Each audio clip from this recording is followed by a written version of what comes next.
बिस्मिल्लाहिर्रहमानिर्रहीम। अस्सलाम वालेकुम गाइस, वेलकम टू अस्मा राउस किचन। आज बहुत ज़बरदस्त सी रेसिपी लेकर आई हूँ मैं आपके लिए और वो है मैंगो आइसक्रीम। मैंगो आइसक्रीम इस वक्त आम का सीज़न है और बहुत ही मज़ेदार किस्म के आम आए हुए हैं, तो आप ज़रूर इससे फ़ायदा उठाएं और मज़े मज़े की आइसक्रीम बनाकर इंजॉय करें। तो बहुत ही कम इंग्रेडिएंट्स में ये आसानी के साथ रेडी हो जाती है। मैंगो आइसक्रीम बनाने के लिए 1 किलो आम का पल्प मैंने निकाल के रख लिया है। एक पॉट में हाफ़ केजी मिल्क डालकर मैंने चूल्हे पे रख दिया है पकने के लिए। अब इसमें 1 कप शुगर शामिल करेंगे। आप कम या ज़्यादा कर सकते हैं। इसे अच्छे से मिक्स कर लेना है और अब इसमें शामिल कर देंगे 1 sachet powder milk. Powder milk शामिल करते हुए याद रहे कि आपको मुसलसल इसे मिक्स करते रहना है, वरना इसमें गुठलियाँ बन जाती हैं। अब इसमें 2 स्लाइस ब्रेड के शामिल करूँगी और उसके कॉर्नर्स मैंने निकाल लिए हैं। ब्रेड मिल्क में डाल देंगे और वो पकेंगी तो वो आहिस्ता-आहिस्ता मिल्क के अंदर डिज़ोल्व होना शुरू हो जाएँगी और मिल्क और ब्रेड मिलकर गाढ़ा हो जाएगा। हमारा अच्छा सा मिल्क ये तैयार हो जाएगा। कंडेंस मिल्क हमें डालने की इसमें ज़रूरत नहीं है क्योंकि ये मिल्क हमारा रबड़ी की तरह बिल्कुल अच्छा सा बन गया है। अब इसमें हम शामिल करेंगे मैंगो प्यूरी जो हमने निकाल के रखी हुई थी, वो इसमें शामिल करके अच्छी तरह से मिक्स करेंगे इसे और मुसलसल हम इसे हिलाते रहेंगे। बीटर से आप मिला लें, हैंड बीटर से या फिर किसी भी चम्मच से इसे अच्छे से मिलाते रहना है। तो मैंने जो आम लिया है वो रेशे वाला नहीं था, तो बहुत आसानी के साथ ये इसमें डिज़ोल्व हो जाएगा। अगर आपके पास रेशे वाला आम निकल आता है तो आप उसका जो पल्प निकालते हैं उसको प्यूरी बनाकर उसको आप छान लें पहले।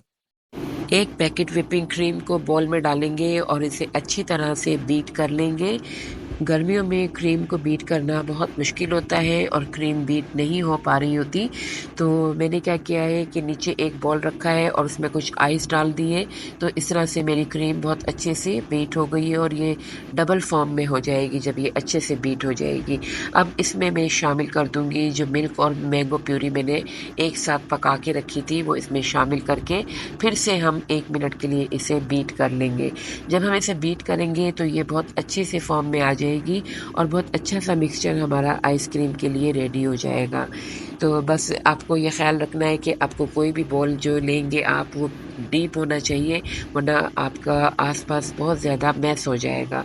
तो ये मिक्सचर हमारा अच्छा सा रेडी हो गया है। अब इसे आप किसी भी कंटेनर में डालकर फ्रीज़ कर सकते हैं। तो मेरे पास ये आइसक्रीम कंटेनर है, तो मैं इसे आइसक्रीम बॉक्स में डाल दूँगी और ओवरनाइट के लिए रख दूँगी। समर वेकेशन है, गर्मियों की छुट्टियाँ हैं, तो बच्चों के लिए आप ये आइसक्रीम बनाएँ और बच्चों को दें। बच्चे बहुत खुश होंगे और एंजॉय करेंगे उनकी छुट्टियों को। बहुत ही अच्छे से आप बनाकर एंजॉय करवाएँ। तो बस ये रेडी हो गई है। अब इसे हम बंद कर देंगे और फ्रीज़र में ओवरनाइट रख देंगे। नेक्स्ट डे जब हम इसे निकालेंगे तो मैं आपको दिखाऊँगी फिर कि ये अच्छे से जब सेट हो चुकी होगी। 24 आवर्स फ्रीज़र में रखने के बाद मैंने आइसक्रीम को निकाल लिया है।